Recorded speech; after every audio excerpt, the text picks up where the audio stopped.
Nandasya Gyananjana Chakshurunmalitam Yena Tasmai Shri Gurave Namaha. Jai Shri Krishna Chaitanya Prabhu Nityananda Shri Advaita Gadadhara Shivasadi Gaura Bhaktavinda. Hare Krishna Krishna Krishna Hare Hare Hare Rama Rama Rama Hare Hare. Mukham karoti vacharam pangam langyate giriyat kripatamam vande Shri Gurudinataranam Paramanandam Madhavam. Namo Shivadaya Krishna Bhutale Shrimati Bhakti Vedanta Swami Tinam. Okay, so starting our discussion from chapter 26, Canto 5. As I noted, this is the last chapter. And the chapter essentially is the description of the hellish planets. There's 40 verses divided into 4 sections. The first section talks about what kind of actions lead one to hellish life. Then the location of the hellish planets and Pitraloka. The bulk of the chapter, the 30 verses from 7 to 36, the description of the 28 hellish planets, under what conditions do people go, what kind of sins do people commit to go to these hellish planets, and what kind of punishments they receive over there. So I had compiled this in a table. Prem Kishore Prabhu, have you shared the table with the group?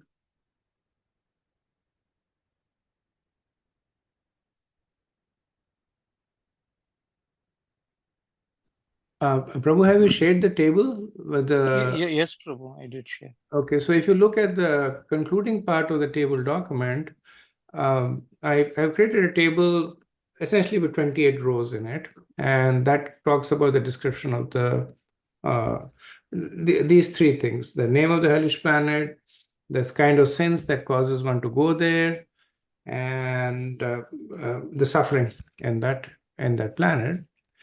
And the chapter finally ends with the last 4 verses are actually a summation of the 5th canto, not just the chapter, of why does Sukdev Goswami describe the structure of the universe. Okay. So most of the verses are in prose, so we'll do the translation. Verse 1, King Parishit inquired from Sukdev Goswami, "My dear son, dear sir, why are the living entities put into different material situations? Please kindly explain this to me." Right. So Parishad Maharaj has heard about the various living situations in the universe. He has heard from Brahmalok to Bhuvarlok, Svargalok, to the upper 4 planetary system, to the 7 lower planetary systems, right? So at each place a person goes, depending on their different desires and their eligibility, and the material situations are different. In some planets, the entities live for a very long time, very, very great opulence. Some places they live with opulence, but in a very materialistic way. So so Parishad Maharaj is asking about it. Vishwanath Chakravarti Thakur says that these hellish planets, they are slightly above the Garbhodaka ocean. Now, last time I did note that they are subtle planets, but the sense I'm getting is that it's one of those perspectives. It's not universally accepted, because Vishwanath Chakravarti Thakur, he considers them to be gross planets. Srila Prabhupada also considers them to be gross planets, just like any other planets. And they have a location, and they have an actual physical existence. And my understanding is that under some conceptions, they're considered to be subtle. But because we are following Srila Prabhupada and Vishwanath Chakravarti, we will consider them as that they are physical, gross planets. Verse 2, the great sage Sukadeva Goswami said, "My dear king, in this material world, there are 3 kinds of activities: those in the mode of goodness, the mode of passion, and the mode of ignorance. Because all people are influenced by the three modes of material nature, the results of their activities are also divided into three. One who acts in the mode of goodness is religious and happy.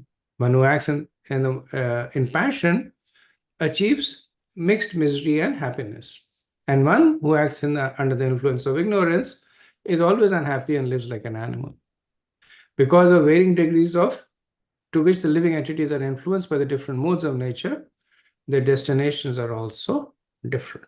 Right? So this is the core of the answer, that based on this Vaibhava, and this we studied in the Bhagavad Gita also, especially in the 8th chapter, where we see that a person based on their own propensity desire a certain kind of body and a destination. There the focus is more on body, but the understanding is that the combination of the modes, it delivers the person to a particular destination. So goodness is happiness, passion is a mixture of happiness and misery, and ignorance is misery. Verse 3, just as by executing various pious activities, one achieves different positions in heavenly life, and by acting impiously, one achieves different positions in hellish life. Those who are activated by the material modes of ignorance engage in impious activities. And according to the extent of their ignorance, they are placed in different grades of hellish life. If one acts in the mode of ignorance because of madness, his resulting misery is the least severe. One who acts impiously but knows the distinction between pious and impious activities is placed in a hell of intermediate severity. And for one who acts impiously and ignorantly because of atheism, the resultant hellish life is the worst. Because of ignorance, every living entity has been carried by various desires into thousands of different hellish planets since time immemorial. I shall try to describe them as far as possible. So this verse is a bit of a summation of the law of karma, that when one does sinful activities, then not just the activity, but the context is important. So if a person is doing ignorant activities out of madness, so whether the person is completely bewildered, the mind is not in place, and they do certain activities, so the resultant activities are said to be the resultant misery is the least severe. Now, if a person knows the difference between the right and wrong activities and still chooses to do sinful activities, then the resultant misery is even more. And atheism is a person who simply does not care for what is right and wrong. And for them, the reaction is the most severe. Like sometimes people say that I don't bother about God and God doesn't bother about me. Right? And Prabhupada would say that doesn't work. That simply ignoring the laws does not make you immune to the laws. If you go to a city and say, I don't care about the laws in the city or country, you drive wherever you want at whatever speed, you will still be penalized. And here, Sukdev Goswami is saying actually the penalty for that is the most severe. So one cannot take shelter of atheism to perform sinful activities because that is considered to be the most degraded. Verse 4, King Parishad inquired from Sukdev Goswami, my dear Lord, are the hellish regions outside the universe, within the covering of the universe, or in different places on this planet? Right? So note that Parikshit Maharaj didn't specifically ask about hellish planets. He simply asked that why do different jivas, or how do different jivas live in different parts of the universe that Sukadeva Goswami has described so far. And while Sukadeva Goswami answers that question, that depending on their modes, they experience happiness, misery, or a mixture of the two. And depending on the pious and sinful activities, they go to pious or upper or lower planetary. But then Sukadeva Goswami himself introduces the fact in the previous verse that that because of ignorance, jivas have been sent to hellish planets since time immemorial. Right. So Sukadeva Goswami is setting the scene for the 6th canto. right? So after having described all the sufferings that is in store for various sinful activities, then Sukdev Goswami will describe the glories of the holy name. Right? Parikshit Maharaj gets really scared hearing of so much suffering for so many varieties of activities, that he talks about how can one escape from this, and that is exactly what Parikshit Maharaj is waiting to introduce. The glories of the holy name, the Ajamil pastime, etc. So Parikshit Maharaj has in effect he has taken that bait that Sukdev Goswami said by talking about hellish planets. And he said, "Tell me more about the hellish planets." First, he asks us, where are they situated? So Sukdev Goswami mentions that the great sage Sukdev Goswami answered, all the hellish planets are situated in the intermediate space between the three worlds and the Garbhodaka ocean. They lie on the southern side of the universe below Bhumandal and slightly above the water of Garbhodaka ocean. Pitralok is also located in this region between Garbhodaka ocean and the lower planetary system. All the residents of Pitralok, headed by Agnivashta, Agnishvat, meditate in great samadhi on the Supreme Personality of Godhead and always wish their families well. So Prabhupada explains how. So we saw that how the Bhumandal is 100,000 yojanas thick. It's like a disc that is 100,000 yojanas thick. In the disc, we have the 7 lower planetary systems: the Atal, Atal, Pital, Rasatal, etc.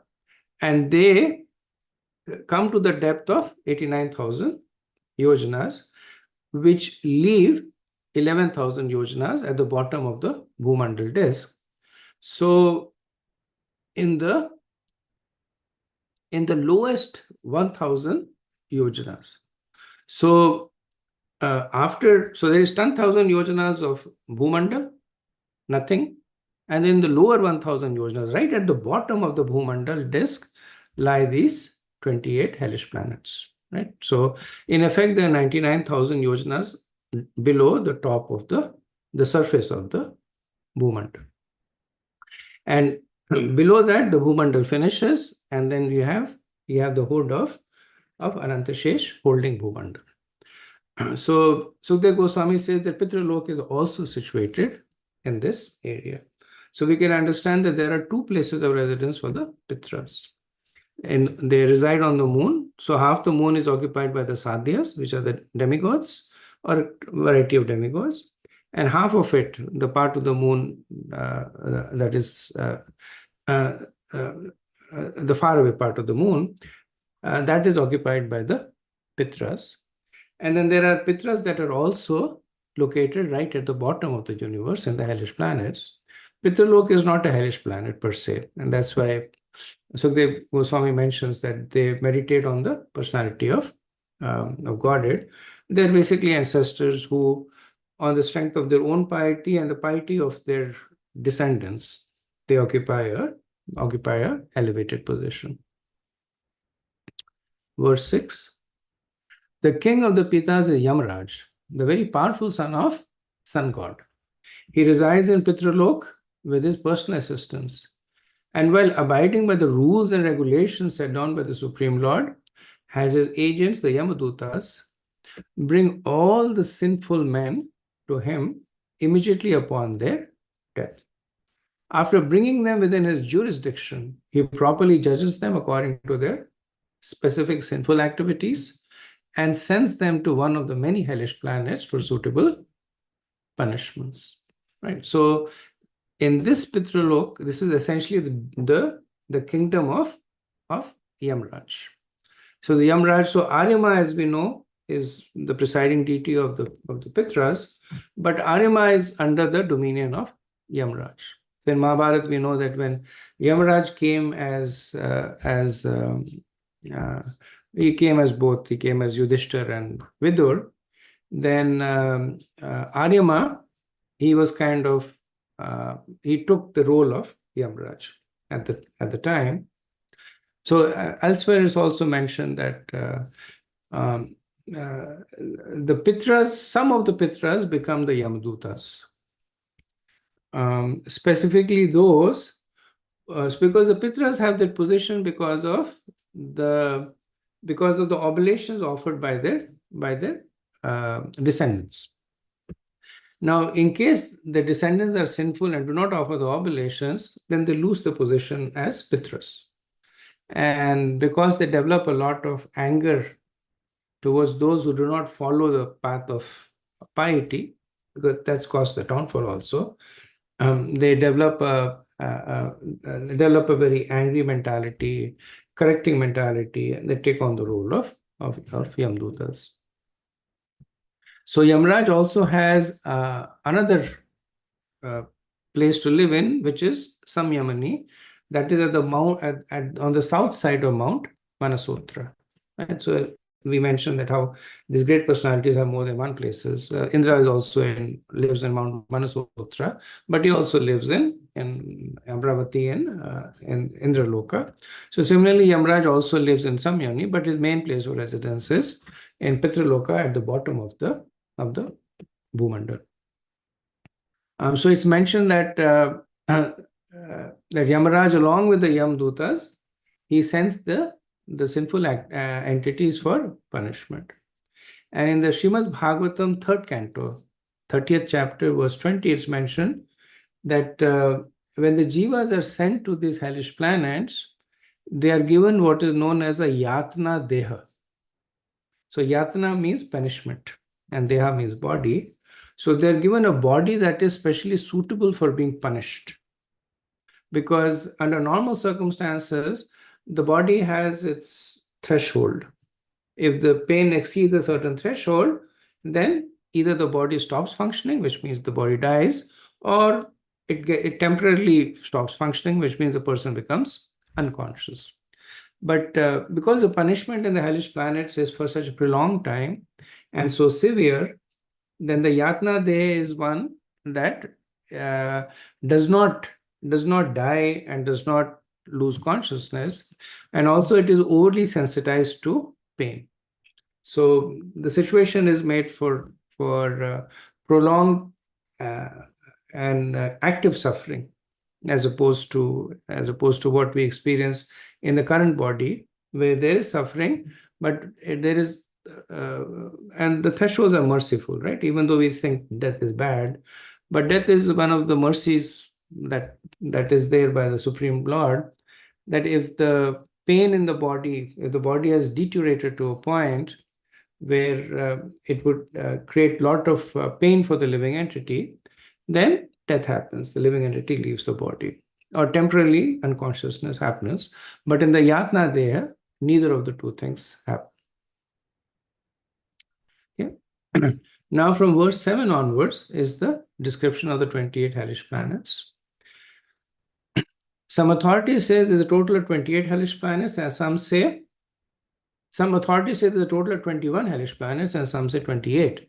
My dear king, I shall outline all of them according to the names, forms, and symptoms.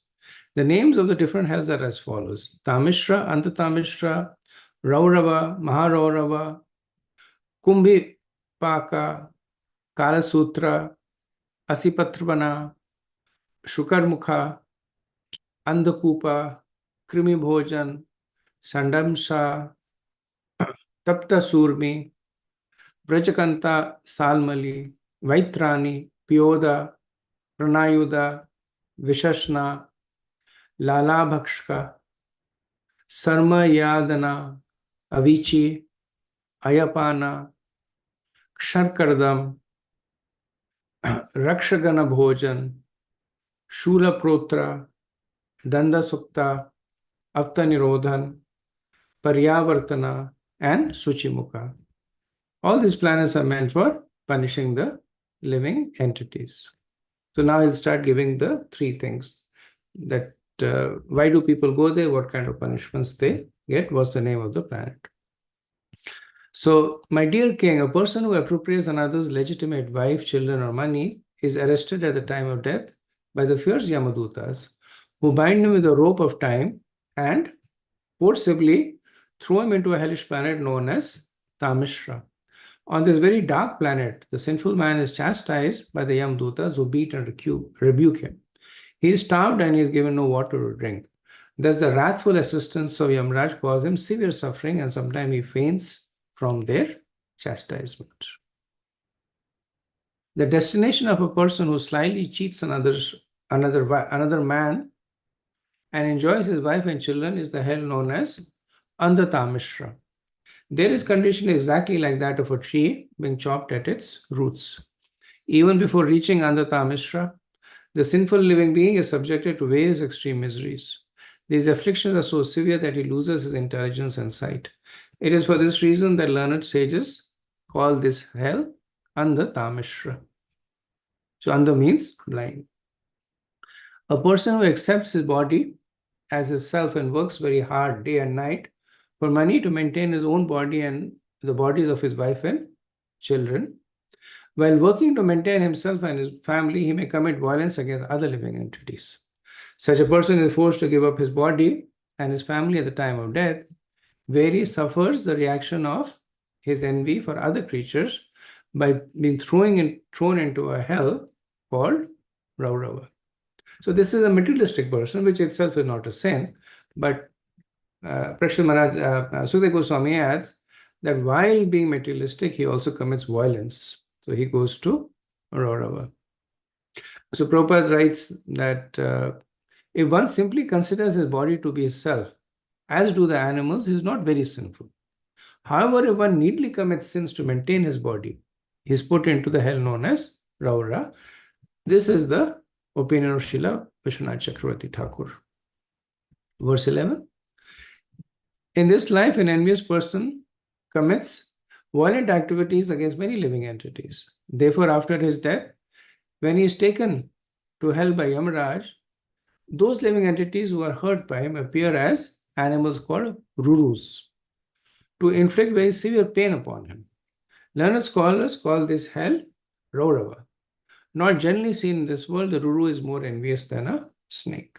So this is the suffering in the Raurava planet. Prabhupada notes that he quotes Jiva Goswami. He says in his Sandarbha, I think it's Krama Sandarbha, that although rurus are not seen in this world, their existence is confirmed in the Shastras. And more envious than the snake means that they enjoy giving punishment. Punishment in the hell called Maharaurava is compulsory for a person who maintains his own body by hurting others. In this hell, ruru animals known as Kravya torment him and eat his flesh. So similar, but to a greater extent.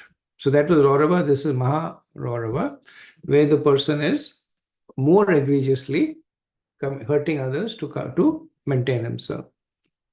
For the maintenance of the bodies and the satisfaction of their tongues, cruel person cook poor animals and birds alive. Such persons are condemned even by man-eaters. In the next life, they are carried by Yamdutas to the hell known as Kumbipak, where they are cooked in boiling oil. So these are not just people who eat meat eaters, but a specific kind of them who actually do not kill the animals. They cook them alive and eat them. And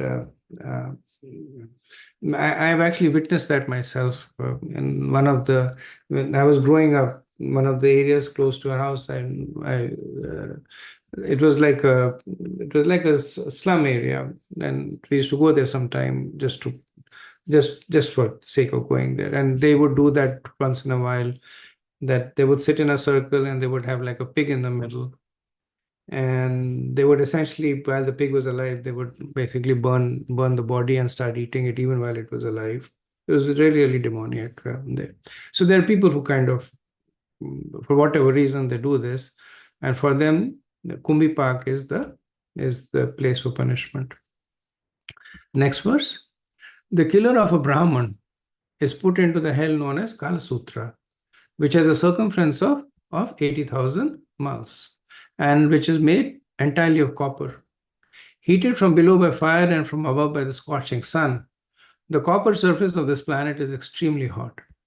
Thus, the murder of a Brahman suffers from being burned both internally and externally.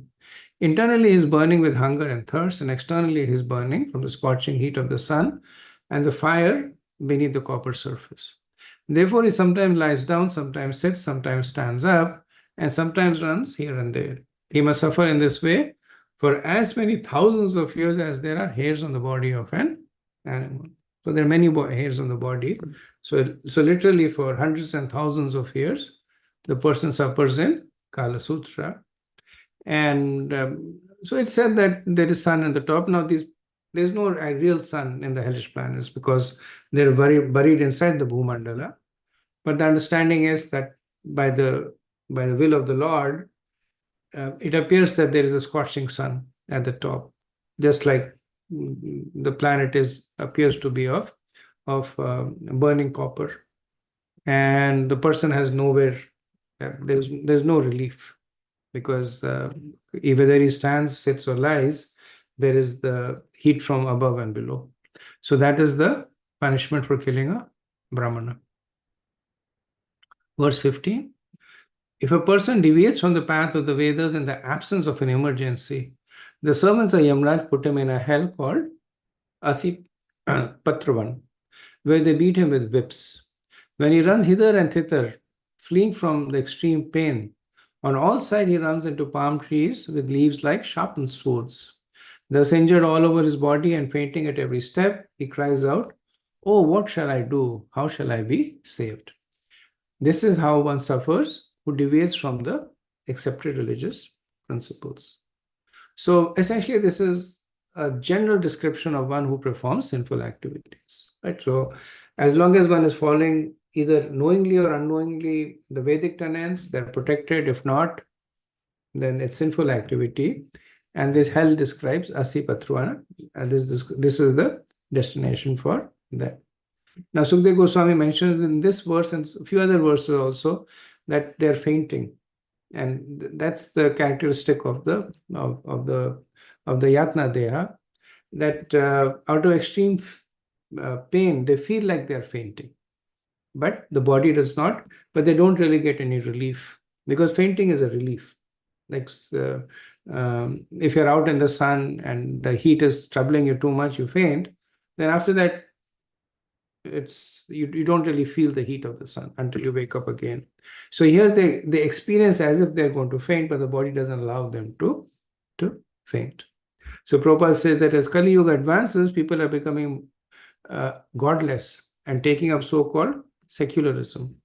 They do not know the punishment awaiting for them in Asi Patravan, as described in this verse 16. In his next life, the sinful king or governmental representative who punishes an innocent person or who inflicts corporal punishment upon a Brahman is taken by the Yamdutas to the hell named Shukarmukha, where the powerful assistants of Yamaraj crush him exactly as one crushes sugarcane to squeeze out the juice.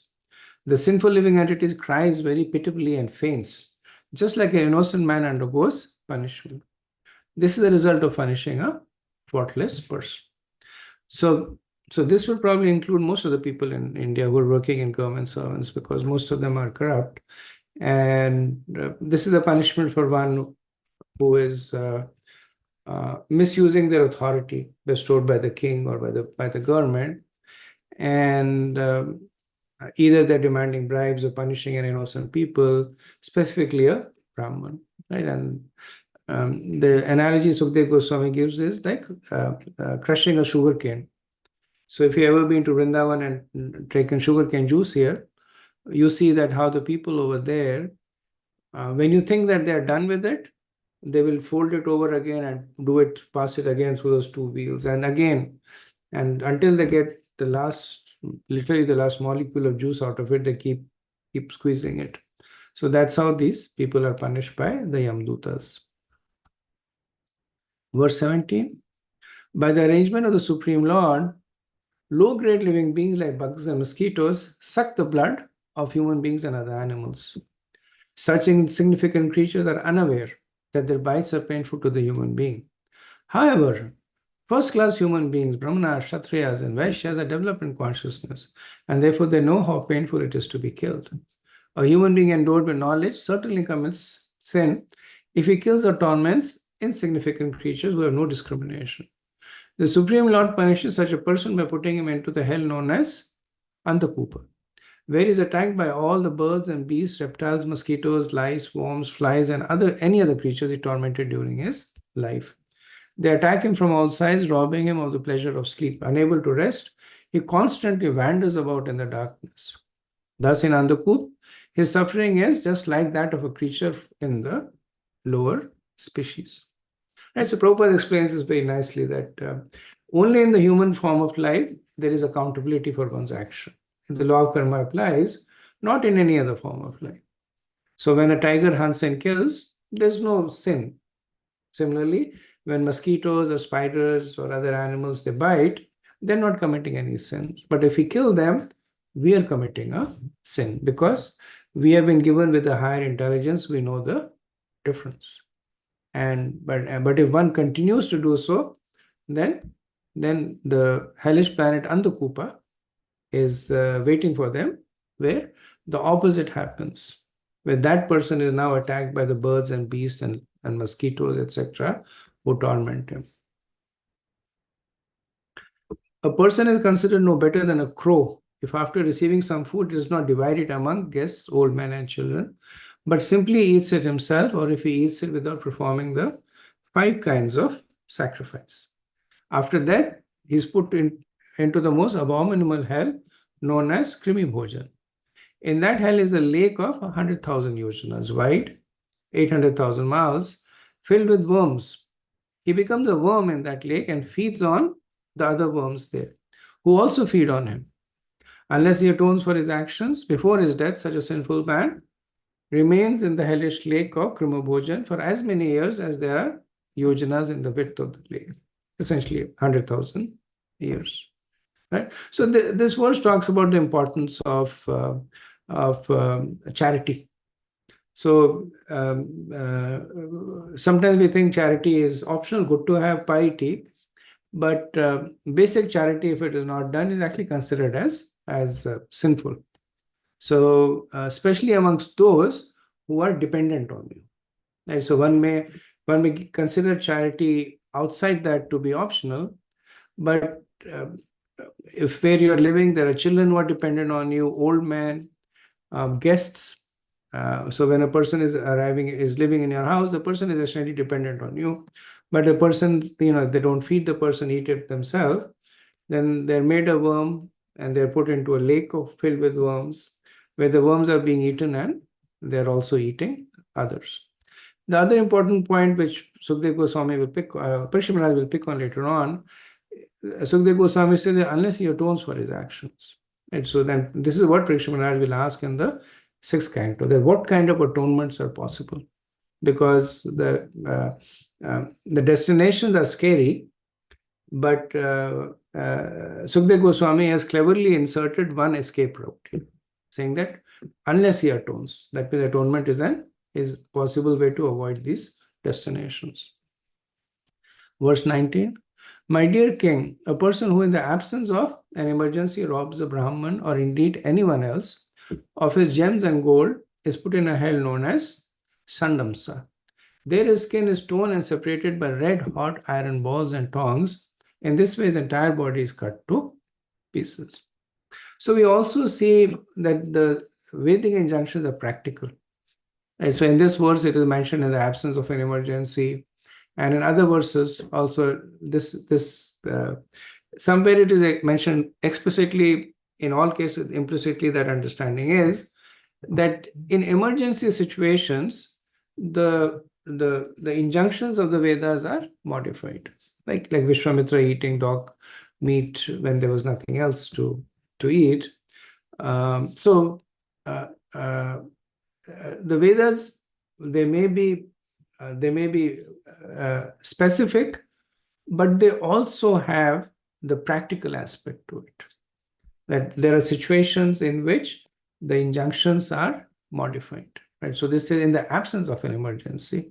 If one steals, then one goes to Sandamsha. verse 20.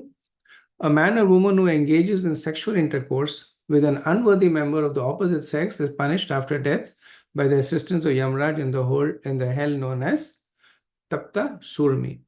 There, such men and women are beaten with whips. The man is forced to embrace a red-hot iron form of a woman, and the woman is forced to embrace a similar form of a man. Such is the punishment for illicit sex. Right? So Prabhupada writes that illicit sex is any sex that is outside the institution of marriage. Or put it other way, that only sex with a wife for the purpose of procreation is considered to be not illicit sex. Everything else is illicit. And Prabhupada also writes that a man should consider every woman other than his wife to be one's mother. So engaging in sex with any woman other than the wife is as if one is engaging sex with one's own mother, sister, or daughter. And then Prabhupada said the same principle holds for a woman also. If she enjoys sex with a man other than a husband, the act is tantamount to having sexual relationship with a father or son. Illicit sex life is always forbidden, and any man or woman who indulges in it is punished in the manner described in this verse. Next verse. A person who indulges in sex indiscriminately, even with animals, is taken after death to the hell known as Vajrakanta Shalmali. In this hell, there is a silk cotton tree full of thorns as strong as thunderbolts. The agents of Yamraj hang the sinful man on the tree and pull him down forcibly so that the thorns very severely tear his body. So this is kind of a catch-all for deviant sex. So indiscriminate means that not as meant by, as ordained by nature. So whether it's with animals or any other forms of deviant sex, the person is punished in the Vajrakantak Shalmali hellish planet. Next verse. A person is born into a responsible family who is a Kshatriya, member of royalty, or a government servant, but who neglects to execute his prescribed duties according to religious principles, and who thus becomes degraded, falls at the time of death into the river of hell known as Vaitrani. This river, which is like a moat surrounding hell, is full of ferocious aquatic animals. When a sinful man is thrown into the river Vaitrani, the aquatic animals then immediately begin to eat him. But because of his extremely sinful life, he does not leave his body. He constantly remembers his sinful activities and suffers terribly in the river, which is full of stool, urine, pus, blood, hair, nails, bone, marrow, flesh, and fat. Right? So also a little bit of structure of the 28 planet systems that they're surrounded. Now, Vaitrani is also, even though it appears to be a river, it is considered as one of the 28 planets. But essentially, it's like a moat. So moat is it's like a river that surrounds a piece of land. So it surrounds the other hellish planets, which is made of all this abominable stuff. And this again is pointing to government employees who cheat others or who are neglectful of their own responsibility. Next verse. The shameless husbands of low-born Shudra who live exactly like animals and therefore they have no good behavior, cleanliness, or regulated life. After death, such persons are thrown into the hell known as Pyoda, where they're put into oceans filled with pus, stool, urine, mucus, saliva, and similar things. Shudras who do not improve themselves fall into that ocean and are forced to eat those disgusting things. Right? So this essentially is talking of people who have complete disregard to the Vedic injunctions and live in an extremely ignorant way. So they live in dirty circumstances. Their conduct is completely deviant from the Vedic injunctions. So they say no good behavior, cleanliness, or regulated life. So these are some of the things that the scriptures recommend: get up early, go to sleep early, maintain a clean body, mind, your surrounding, act with other people in a more dignified way.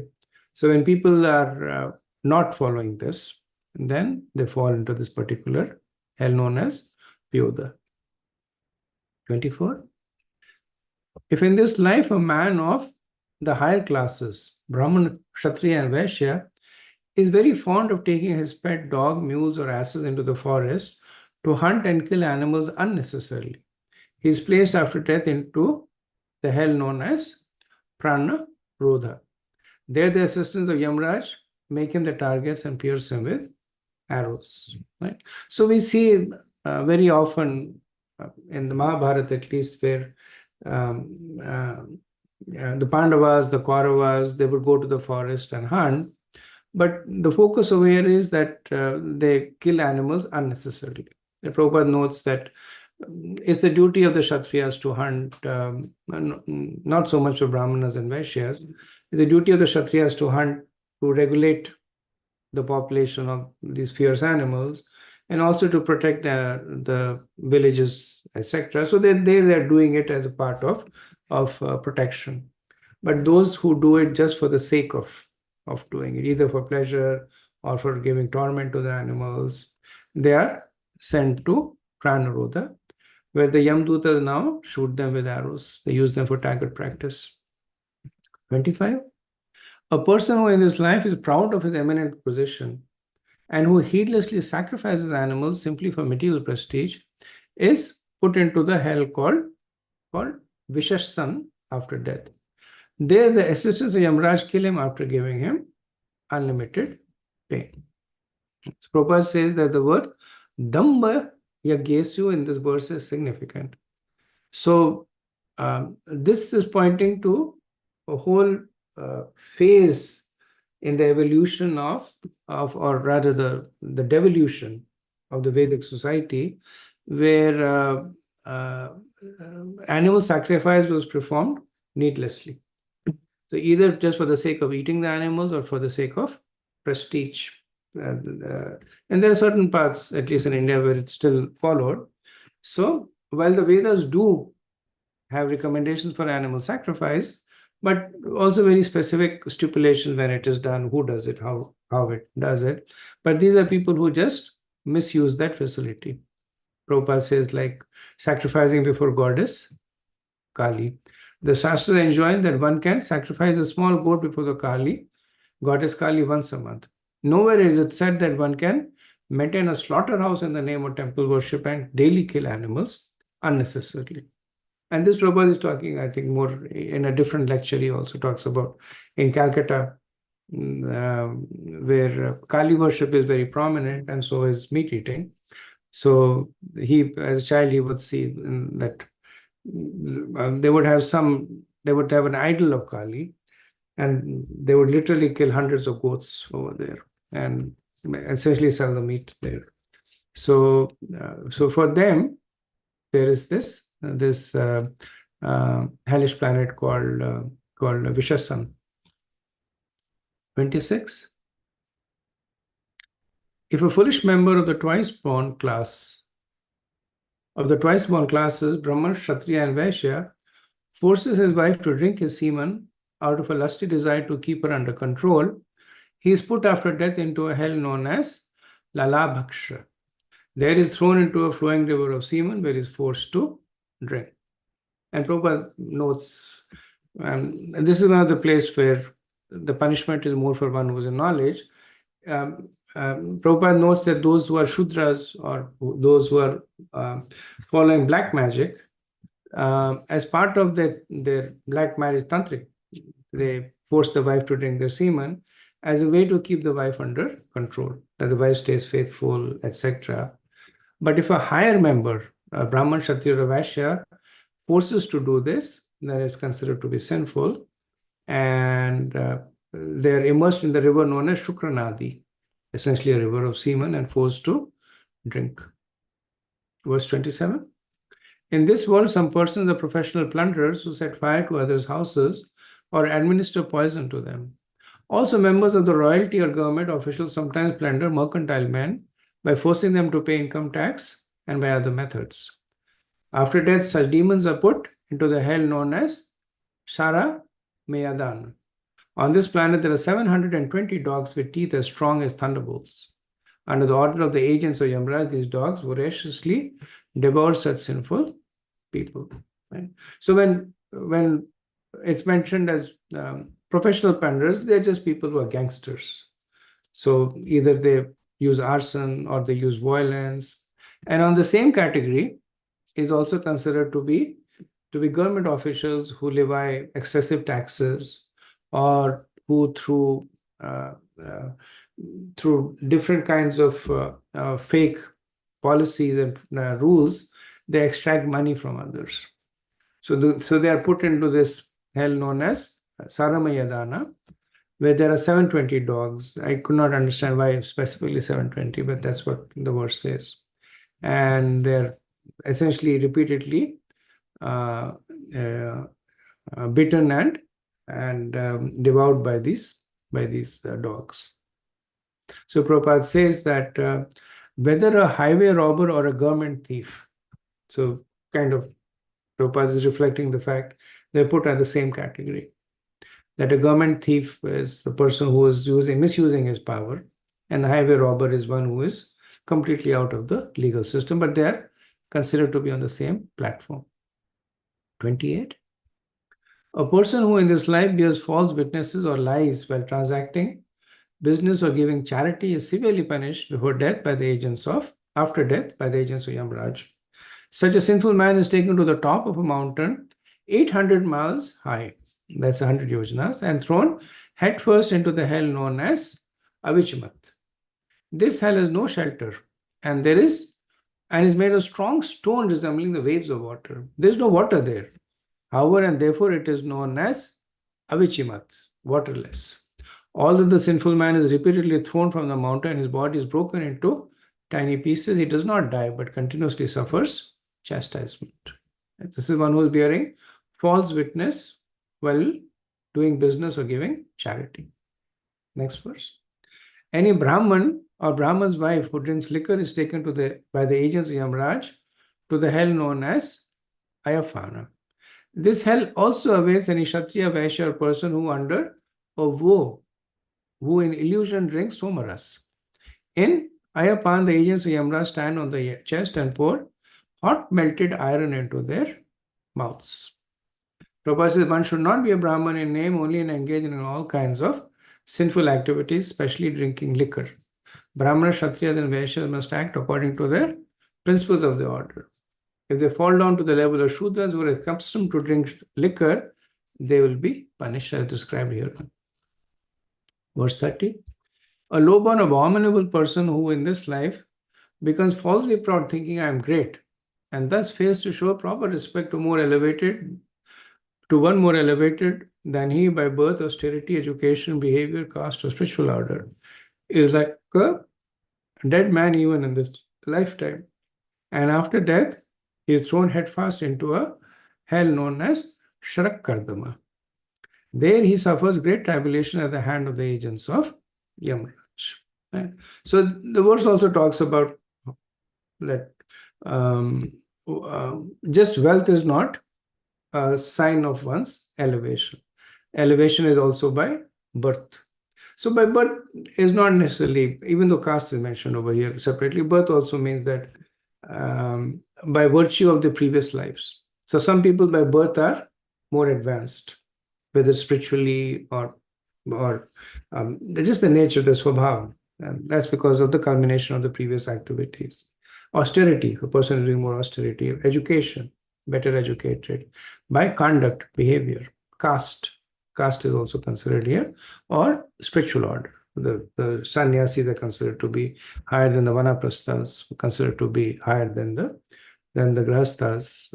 The brahmacharis are also considered to be in a way higher than the grahasthas.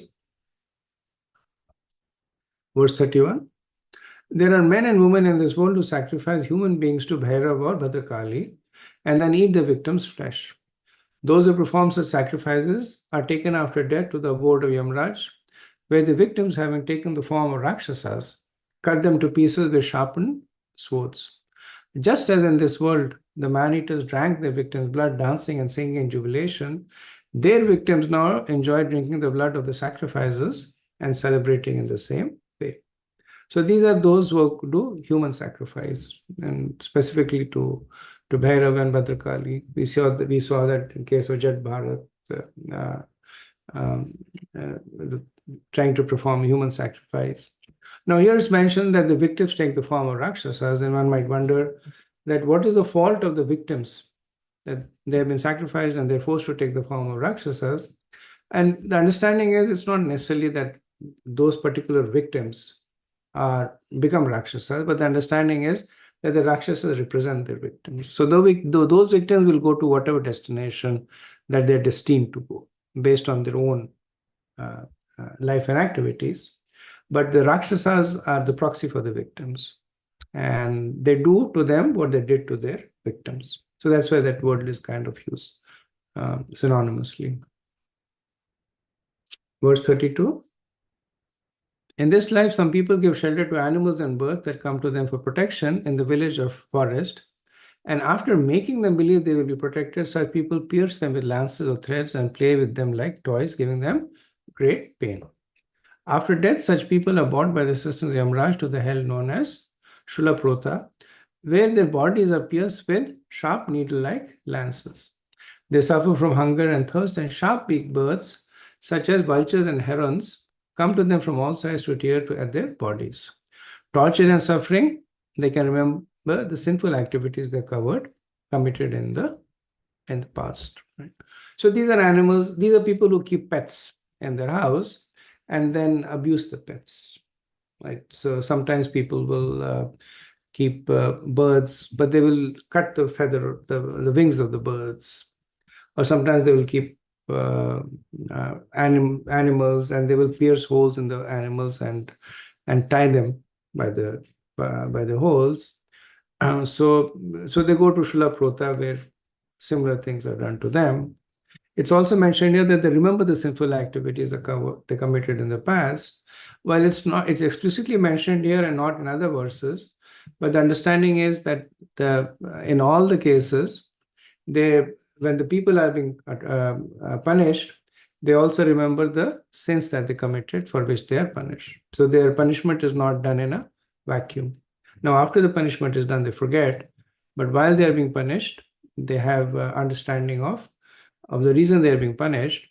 Whether it is general or specific is not clear, whether they remember each and every sins that they've done, or they have a general understanding that they led a sinful life, but they know very well why they are being punished. Okay, verse 33. Those who are in this life and are like envious serpents, always angry and giving pain to other living entities, fall after death into the hell known as Danda Shukha. My dear king, in this hell there are serpents with 5 or 7 holes. These serpents eat such sinful person just as snakes kill mice. Okay, so these are just people who, for no reason, are angry and give pains to others. Verse 34. Those who in this life confine other living entities in dark wells, granaries, or mountain caves are put after death into the hell known as Avata Nirodhana. There they themselves are pushed into dark wells where poisonous fumes and smoke suffocate them, and they suffer very severely. So these are people who are imprisoning other people in different situations, or perhaps imprisoning animals for selfish gain. Verse 35. A householder who receives guests or visitors with cruel glances, as if to burn them to ashes, is put into the hell known as Paryavartan, where he is gazed by hard-eyed vultures, herons, crows, and similar birds, which suddenly swoop down and pluck out their eyes with great force. So this verse talks about the importance of receiving guests, and especially so it mentions householder. So one of the primary duties of a grahastha is to receive guests with honor, offer them a place to sit. So it said one should offer either a place to sit, water, kind words, something to eat. If not all of them, at least one of them. And this is the opposite.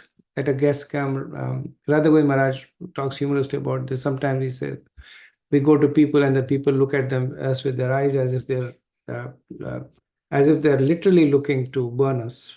That why is this person come to my house? When will he go? How soon he will go? And the Pariyavartan hell is waiting for such people. Verse 36.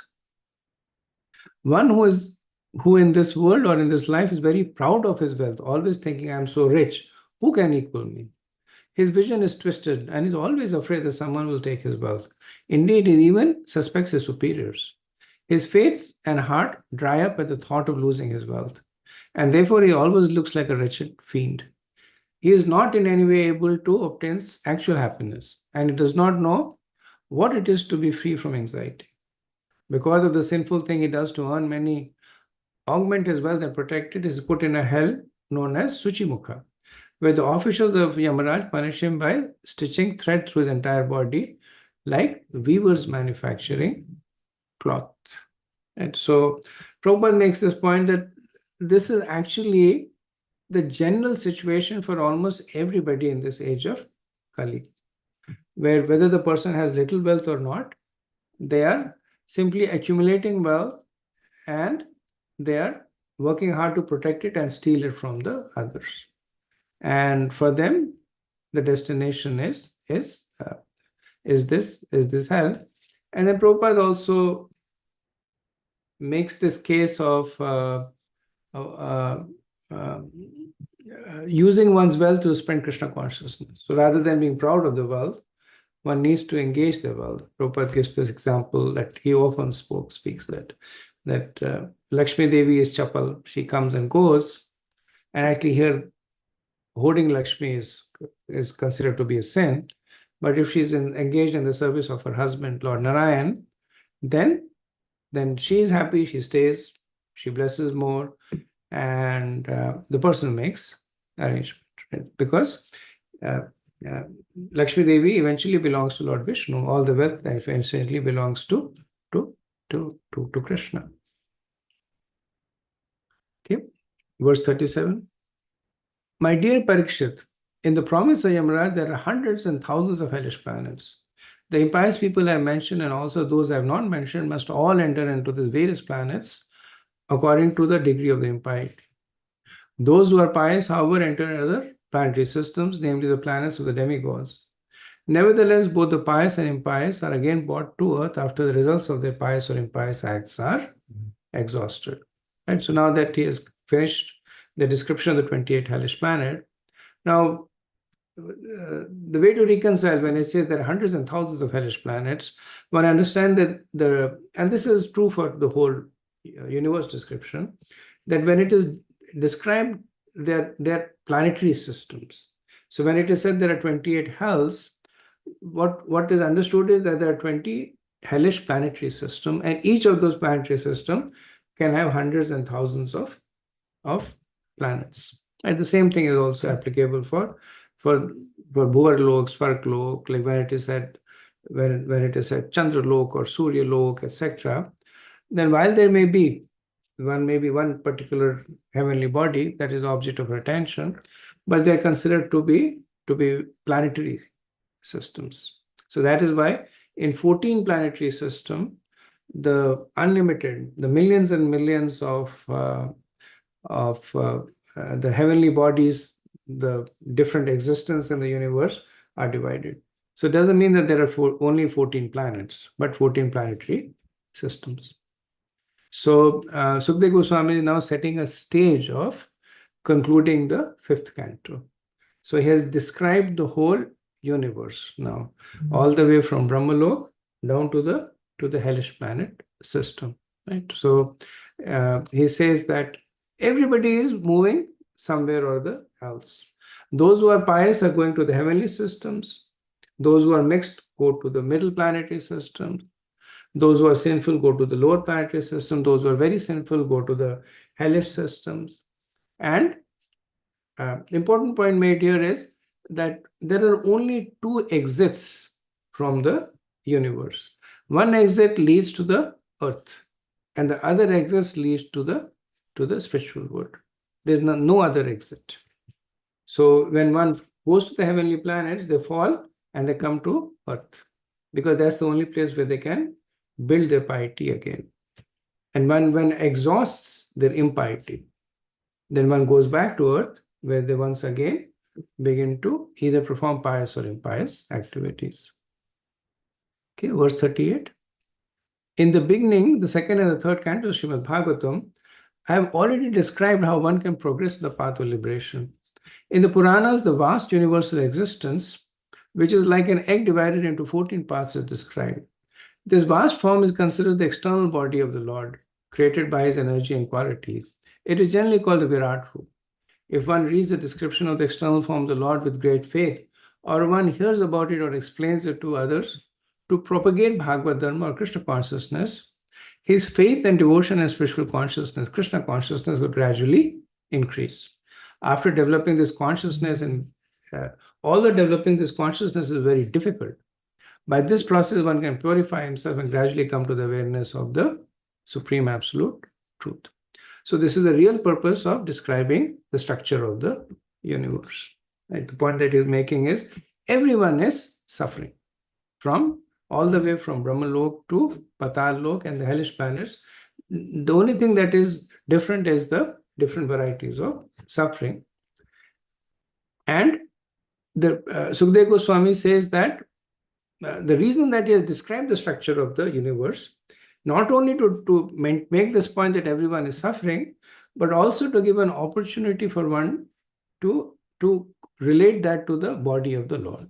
So very similar to the message that comes in the second canto, where it is said the neophyte yogi meditates on the Virat Roop of the Lord. They consider in different ways the Virat Roop is described, either by the Brahmanas, Vaishyas, Kshatriya, Shudras, or described as the upper planets are like the head of the Lord, etc., etc. But the Virat Roop is an imaginary form that can be superimposed on different conceptions. Here it is being superimposed on the physical creation aspect of the universe, the 14 planetary system. And even though one is trapped within this 14 planetary systems, one can also meditate on these 14 planetary systems as the form of the Lord. And through that, make advancements in Krishna consciousness. And there is falsity also. It's said here that if one hears about it or explains it to others to propagate Bhagavad Dharma, one makes spiritual advancement, right? So sometimes people say fifth canto is useless. Don't want to hear fifth canto. Too technical for me. Too dry for me. Doesn't attract me. But the falsity of it is almost at the same level as that in the third canto. Where Bhakti, Astanga Yoga and mixture of Astanga Yoga and Bhakti is described. Very similar to what is there in the sixth canto also, right? So everything that Sukadeva Goswami speaks, it's unified by his intention of helping one make spiritual advancement. Okay, verse 39. One who is interested in liberation, who accepts the path of liberation and is not attracted to the path of conditioned life, is called yati or devotee. Such a person should first control his mind by thinking of the Virat Roop, the gigantic universal form of the Lord, and then gradually think of the spiritual form of Krishna, Sachidanand Vigraha, after hearing of both forms. Thus, one's mind is fixed in samadhi. By devotional service, one can realize the spiritual form of the Lord, which is the destination of the devotees. Thus, his life becomes successful. Right. So Sukadeva Goswami is now connecting the Virat Roop to the personal form of Krishna. That it's not that one thinks of the Virat Roop and stays in that conception, but purified by meditating on the material form of Krishna, one now becomes attracted to the spiritual form of Krishna. So he says after hearing of both forms, right? So the whole process of Shravan and Bhakti is emphasized here. That when a person is purified at least of material desires by meditating on the Virat Roop, and then he hears from the mouth of a devotee, whether reading of Bhagavatam or Bhagavad Gita or the Puranas, then they hear about Krishna Sachidanand Vigraha form, then one makes spiritual advancement, and then one's life is successful. So Prabhupada says that if one wants to progress in the path of liberation, he should associate with Mahatmas or liberated devotees. Because in such association, there's a full chance of hearing, describing, and chanting about the name, form, qualities, and paraphernalia of the personality of Godhead, all of which are described in Srimad Bhagavatam. On the path of bondage, one eternally undergoes the repetition of birth and death. One who desires liberation from this bondage should join the International Society for Krishna Consciousness and thus take advantage of the opportunity to hear Srimad Bhagavatam from devotees and also explain it to propagate Krishna consciousness. Okay, next verse is the last verse in the chapter in the canto. My dear king, I have now described to you this planet Earth, other planetary systems, and the lands, varshas, rivers, and mountains. I have also described the sky, the oceans, the lower planetary systems, the directions, the hellish planetary system, and the stars. These constitute the Virat Roop, the gigantic material form of the Lord, on which all living entities repose. Thus, I have explained the wonderful expanse of the external body of the Lord. Okay. So, that is the conclusion of the fifth canto and the chapter. So I'll pause over here.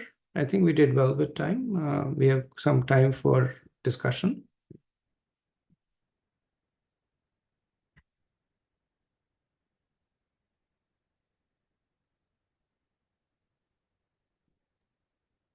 Hare Krishna, Prabhuji. Thank you very much, Prabhuji, for the beautiful class. One comment and couple of questions, Prabhuji. Like the description of the hell is horrible. Like initially, while hearing, like I apply the imagination of trying to see like that. But at one point, I became scared and tired of the explanations. So I turned off the imagination side of it and just hearing it. So that in a way showing the horrible situation of the hell. Uh, but the good part is like the direction in which this was only used as a supporting tool for one to go towards Krishna. So that is the beauty of Bhagavatam. That is true. That is true. And that's why it's spoken. There are these 26 or so verses in the context of 18,000 verses. They're just a drop. I mean, it's relatively insignificant, and that's not the purpose of the Bhagavatam. The Bhagavatam is basically to take us to Krishna. And if you see the Falstuti, interestingly, even the description of the hellish planets has a Falstuti. That one who hears about it learns to meditate. Like I said, the hellish planets are the sole of the feet of the Lord in the Virat Roop, and they reside under the feet of the Lord. And so when one uses that to connect it to Krishna, and more experientially, one uses it to develop more conviction, to steer away from sinful activities and steer to go to pious activities. Now, one of the things that does come, and that's kind of a refrain, is that once you read what makes a person go to these hellish planets, it is very difficult, even if a person has led a consciously pious life, but there will always be some condition that the person will, if the person is being honestly introspective, there's always some condition that will you tick, I did this, or I'm still doing it, which is what Parikshit Maharaj does, right? And that's why he says, essentially it means that everybody is going to go to hell. So especially in the age of Kali, so then what is the solution, right? So I remember earlier on when we bought a house, then some people one day knocked at our house, and then they said that your roof is in a bad shape, it's going to rain, and literally it could cause hundreds and thousands of dollars of damage. They showed us pictures of other houses where the roof leak caused damage. And after they had sufficiently scared us, they said, we can fix your roof. And so that's what Sukadeva Goswami is kind of doing, right? In these 28 verses, Now those people were scamming. Sukhdev Goswami, everything he speaks is factual. He's not just making things up. But really speaking, one of the things we want us to understand that living in this world is a very precarious situation unless you take shelter of the holy name. That's the message we wanted to give. Yes, Prabhuji. Thank you so much, Prabhuji. And questions, Prabhuji? Like the Virat form of the Lord here that is described is more notional. Virat Rupa is always notional. It's always notional because there's no form of Krishna. I mean, you don't see anybody worshipping the Virat Rupa, or there's no, there's no leelas with the Virat Rupa. It's always notional. It's essentially a way for neophyte devotees to see Krishna in matter or matter in Krishna, but it's always conceptual. Yes, yes, Prabhuji. And the second question, Prabhuji, like you mentioned, there are two exits to the material world. One is going back to spiritual world, and the other one is coming to the Earth planetary system. Uh, so I was thinking only, when you put that point, like only one thing that stuck to me is going back to spiritual world is the only exit. So it's not really an exit. So what I meant is that the destination of everybody in this whole universe, there are only two destinations. So if somebody is living in the heavenly planet, there are only two possible destinations after death. Either they come to earth or they go to the spiritual world. Okay. Yes, Prabhuji. Yeah. Yeah. Okay. You answered the question that even the heavenly planet people can go to spiritual world.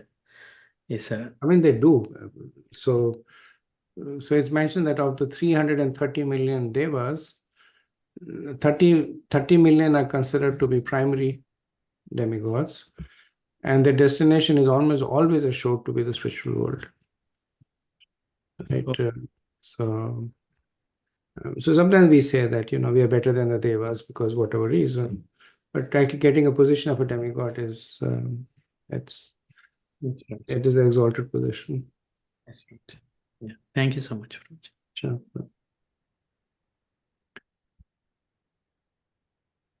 Hare Krishna Prabhu.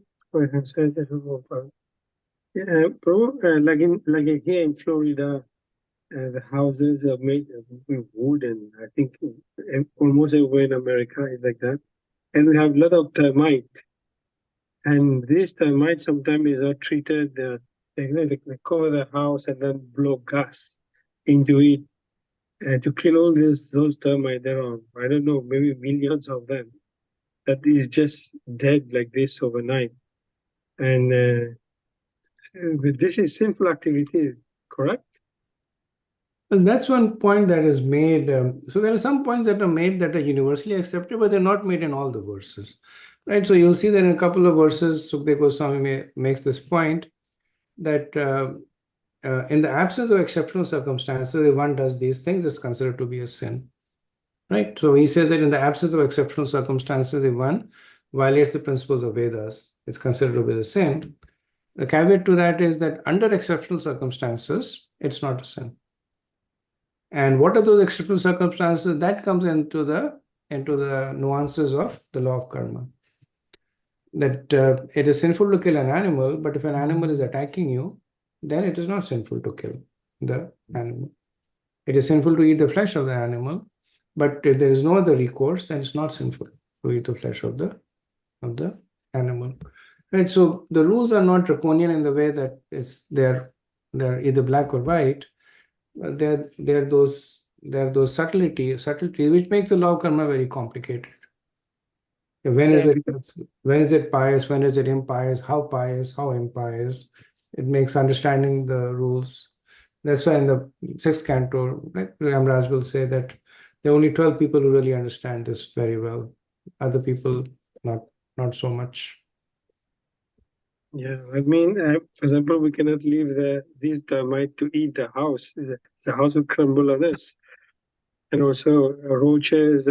Anyway, the way I look at it is sometimes it's excuses, or sometimes we just say it, we don't have the real 100%, me personally, the 100% conviction.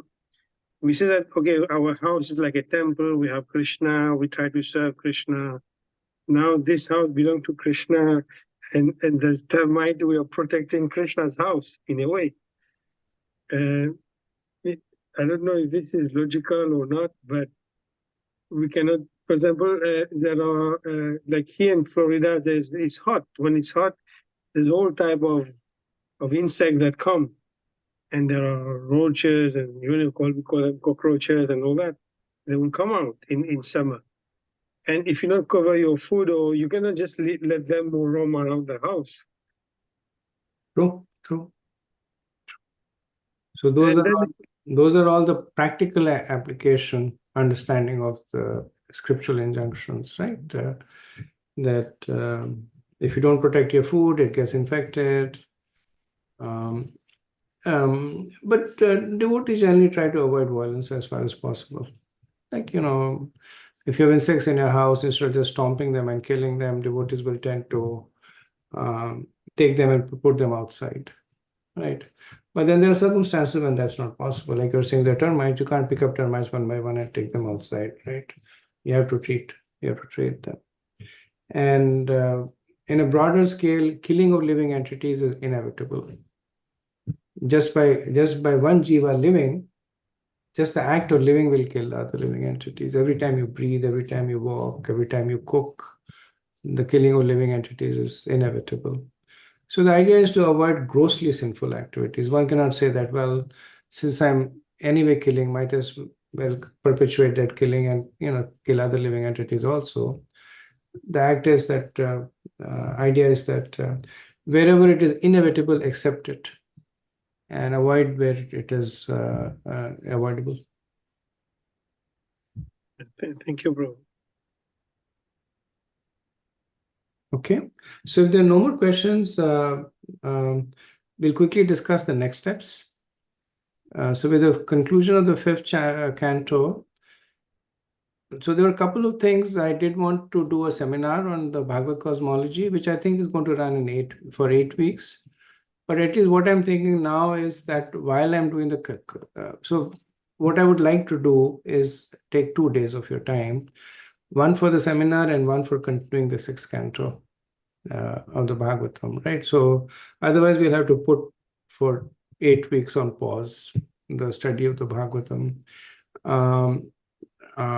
So the Bhakti Vaibhava study as such will continue on the days, and this is my proposal. I just want to hear from you also.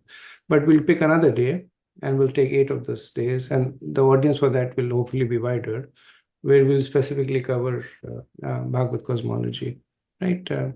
So that's one proposal. The second is Prem Kishore Prabhu was saying that because one or more of you are going for the yatra, we have to also understand that or determine if we want to take a break when everybody is back or simply continue. So I'm available. I'm not going anywhere except for a few, I think, maybe, and I don't know if it will interfere with the classes or not. I'm traveling for a short time, but otherwise I'm available throughout. So Prem Kishore Prabhu, what are your thoughts in terms of scheduling?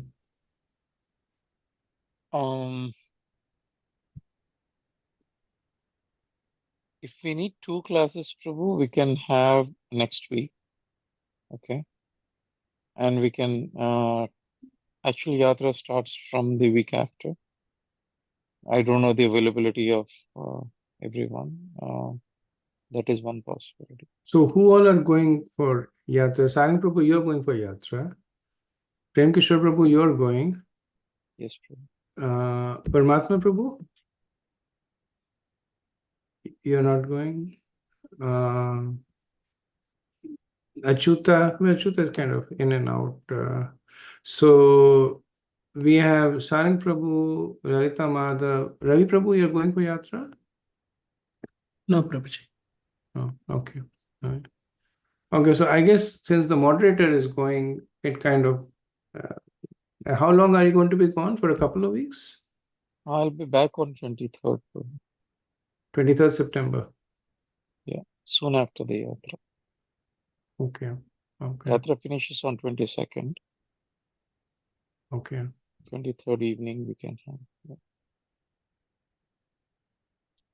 Basically, the next week we can have the 2 weeks after 9th week and 16th week. We can skip Okay. and 23rd. So maybe next week we'll start the sixth canto. We won't start the cosmology seminar. We'll start the sixth canto. And then when you come back, then we will resume the sixth canto and also start the Bhagavad cosmology. Okay. Okay. Okay. Yeah. Okay. We are leaving on the 9th and coming back on the 24th. Okay. Which day of the week is it?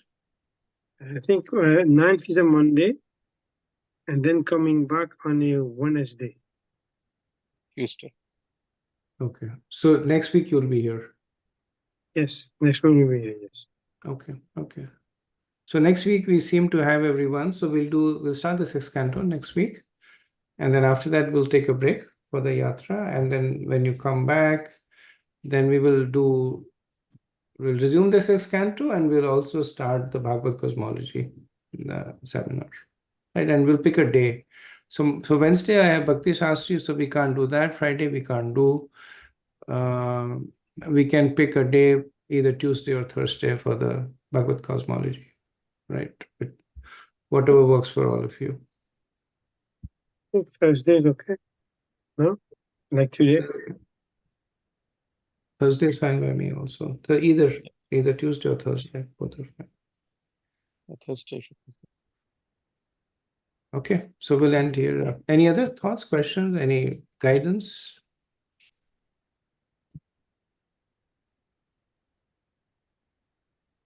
Okay, so fifth canto ki jai. Reward. One of the longer cantos. Sixth canto is one of the shorter cantos, even though it has 19 chapters. But it's in terms of number of verses, it's I think the second shortest. After the second canto, the shortest. After that is the sixth canto. So also after the fifth canto, it's a bit of a relief in the sense that sixth canto is very nectarian. It has a lot of pastimes, bhakti. So devotees kind of start relating to it much more. Fifth canto is analytical and all the structure of the universe and hellish planets and all that. So fifth canto is sometimes called. Earlier days, devotees would call the fifth canto as a devotee breaker. People would reach the fifth canto and say, "I don't want to be a devotee anymore." So, so that way the sixth canto, they say, just wait, read the sixth canto, then you'll relish being a devotee. So, looking forward to that. Vanchakalpatarubhyascha kripa sindhubhyeva cha patitanam pavanebhyo vaishnavebhyo namo namah. Anant Koti Vaishnavind ki jai. Srila Prabhupada ki jai. Hare Gaur Premanande. Hare Krishna. Hare Krishna.